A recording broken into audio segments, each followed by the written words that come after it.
Well, guys, welcome back to Hot Rod Guy Garage. And as usual, this can be another SVO episode. As much as I even hate to say that, I was hoping I could get to drive it for a little while and enjoy it since it was fixed. I'll go out this morning. It won't start, so follow me through the intro and we'll get into that here.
Below, I'd appreciate hearing your comments on it. I've been trying to find something that kind of suits me and the channel.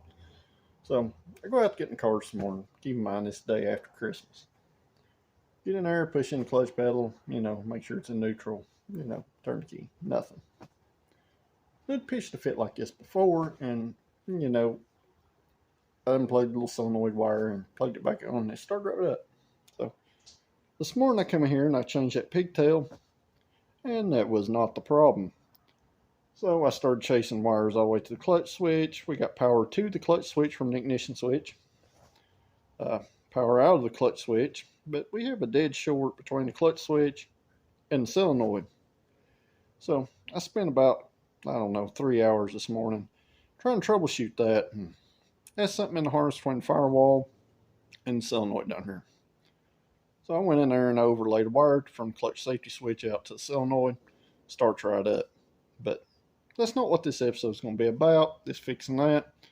But I do have some go fast parts put on this thing, and I'm going to work on them through the week, so you'll notice my shirts change and stuff, and, stuff like that. So the first thing I'm going to install is a wideband, because I know it's got a big set of injectors in it. I put that adjustable fuel pressure regulator on it, and, I can click on the vane air meter all day, but it don't give me no data. So I think our first move, before we turn any boost up or anything, or, do other go fast parts, is let's see if we can get a wideband put in this car and see what our air fuel ratios are. So follow me along and we'll see what we get into. So guys, at this point I'm getting real sick of pulling this intercooler off, considering I've got a Thunderbird intercooler right here, and that is a literal bolt-on upgrade, except for this big old bypass valve they put on there. And just what I didn't bring to the shop is, a big pipe tap. So let's get this intercooler ripped off here so we can get to the O2 sensor. I'm actually going to use the wideband in the factory spot. I'm going to use the analog wire out of the wideband to feed the ECM. So let's get to that. So, like I said, it's getting kind of old pulling this thing off here. It gets easier every time. At least it don't have the bracket on it.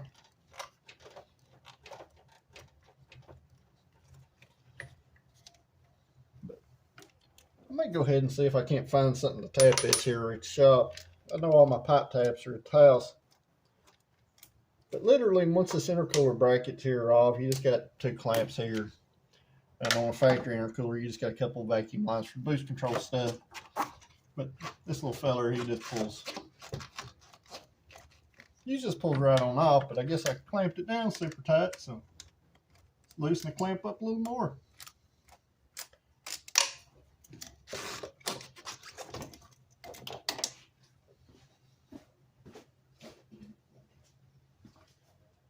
So doing that gives us access to that O2 sensor back there. You can also see how I delete that oil cooler and I run that line from the heater core to the heater pipe down here on the bottom. Turned out real nice. So, looks like I need to put an oil cap on it too, because the seal's leaking around it. I'm sure you can see that little trail right there. I also got a bigger throttle body to put on this thing, but I'll do that when I do the intercooler. So, let's get this O2 sensor out. So guys, one of these O2 sensor sockets right here is a lifesaver. Don't know if you can screenshot that part number right there, but you know, they work pretty good. Unlike my Knuckle Buster 10,000 half-inch drive ratchet. So basically that tool just slides down over, and in an ideal situation this would just come right loose. So that is not what's going to happen here. So quite break out the reinforcements, I guess. So yep.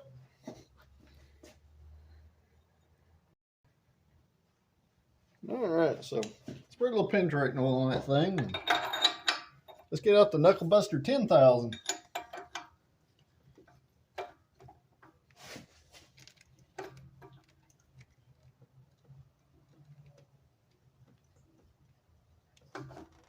Nope.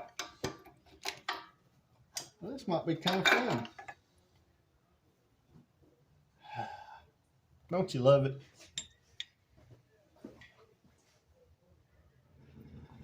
And sometimes you have to get the I'm not asking, I'm telling you to come out 3,000 dial. You get that here in a minute when the air compressor, you know, gets the air pressure built up. So, you know, of Geo things, got Ronnie Prager's convertible here for some, you know, some mod stuff. I'm, you know, putting some new calipers on this F250. Also today, so yep, got a bunch of stuff to do, and you know, a little time to do it, I guess. So I'm not asking 3,000 seems to be the appropriate option for the SVO. All right, the compressor just shut off, so yeah, I guess this is a chance of ripping the threads out of the downpipe elbow. Good thing I got a welder and an O2 bung just in case. So.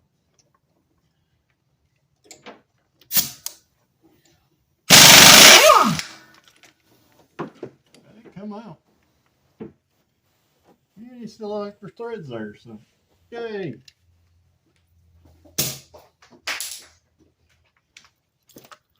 Boop. Aha.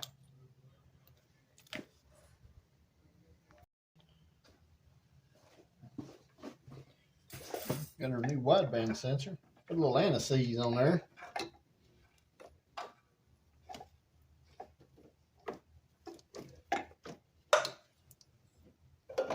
Yep, this one go right in. And another thing, guys, when you put O2 sensors in, make sure you put anti-seize on them. And you don't have to tighten these things up like a He-Man or, you know, Thor or, you know, some other kind of, you know, you don't have to He-Man these things in here. So just snug, good and snug. With lots of anti-seize on the threads. Makes it nicer for that next guy.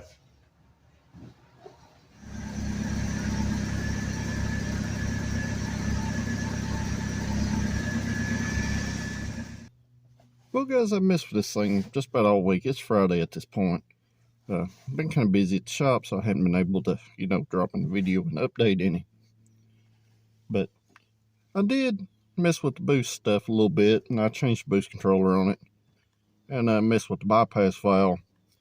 The bypass valve was actually installed incorrectly with the check valve on the vacuum side of it. Bypass valve has to receive boost and vacuum in order to stay shut. So I got it set to stock boost. It's still like mega rich. But it does run a ton better. Now at this point I've done adjusted the vane air meter. I've done got the fuel pressure as low as it'll go and it'll still idle. Meaning that spray pattern is sufficient. So at this point, I've been trying to burn some fuel out of it. So we can actually turn this thing up a little bit and then get all that fuel system cleaner stuff out of the car. So I'll bring you along for a ride today. I don't know if I'm going to have a chance to mess with it or not. Because Grand National's back at the shop, and I got to put a starter and stuff on it. And I got a couple other little things going on. But follow along with me and we'll see what we get into.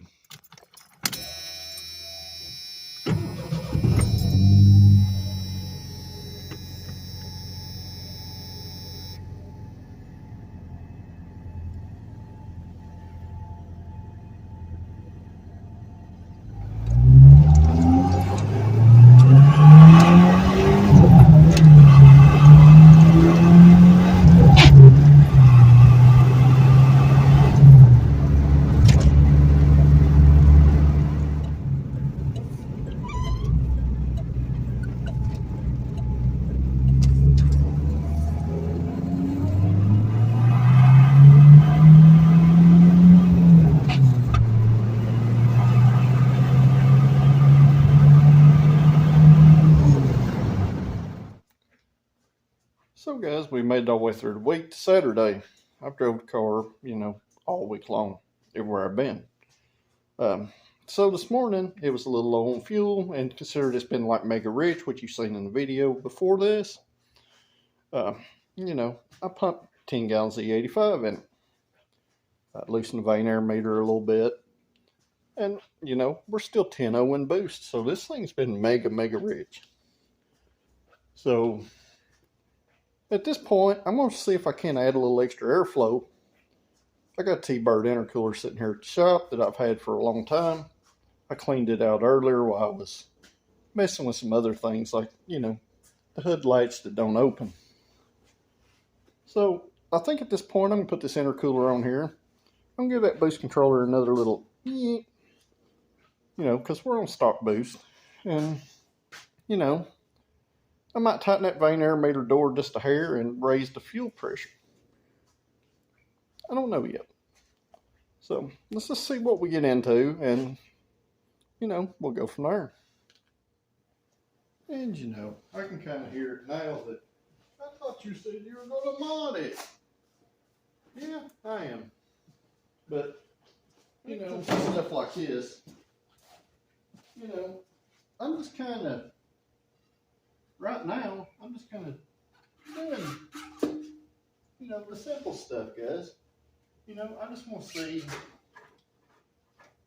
kind of relive those old Turbo Ford days where, all this stuff was actually fun.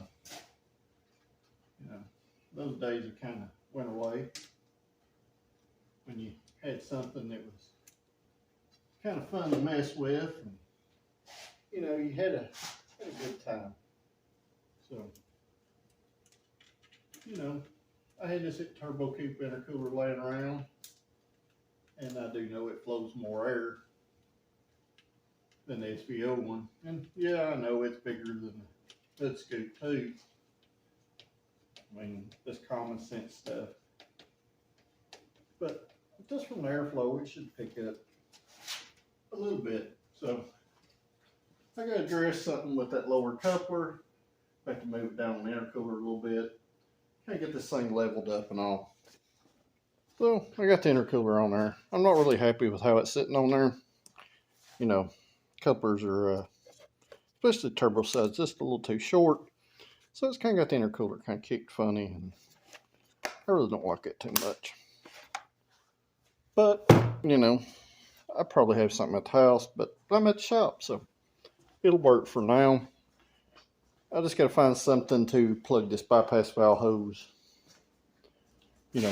on the air meter side. So I'm going to dig around here and see if I can't find a plug or a push-in plug or, something along that lines, just to see what kind of difference this makes, if any. I always heard that they flowed considerably more. And even though, we don't have a good tight seal to the hood scoop, it should make a difference. So we'll see here in a few. Really didn't intend to work on this thing all day today. Just more, I just stopped by here just to kind of tinker with it for a few minutes. Because it's cold outside and it's warm in here. So let me dig around. And alright, I guess that's about as good as it's going to get for, the girls we hang out with. So I'm going to do something with that coupler down there. Going to do some of this coupler up here. Going to do some of that bypass valve that I just kind of tucked over here out of the way. Let's just see how it runs and see how it reacts. And, you know, we'll just have to go from there. But here in probably next weekend, I'm going to start on Ronnie's convertible right here. I just want to kind of drop a geo update in the mid part of this video, see if anybody's actually watching this. So, going to pull the motor out of this. I'm going to freshen it up, regasket everything, and we're going to make it faster. So, stay tuned for that. And before too long, we're going to have the Grand National back in the shop. And we're going to get this motor right here put in it.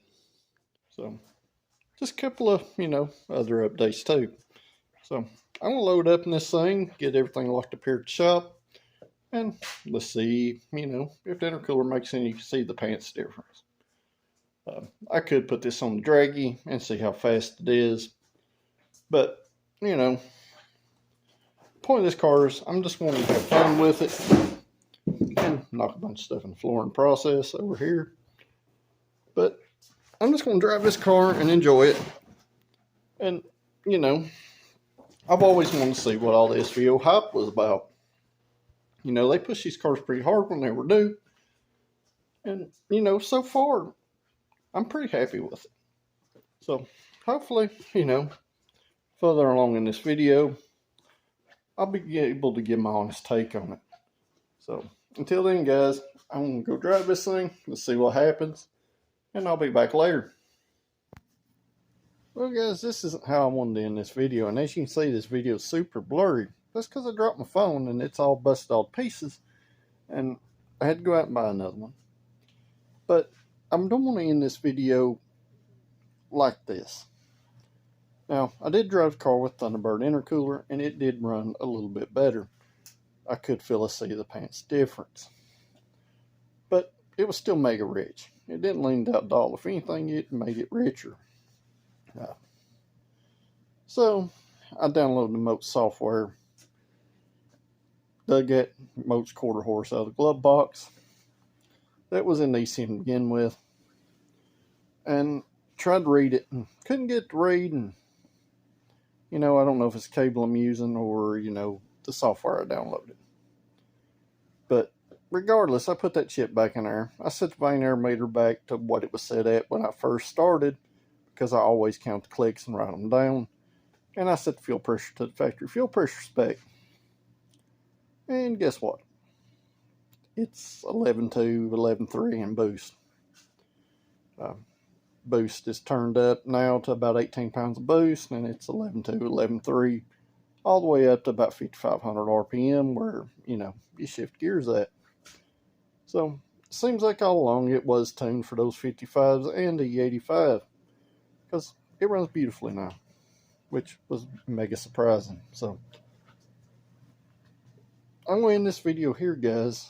Just kind of wanted to pop back in, give an update before I shut this old phone down and transfer everything to the new one.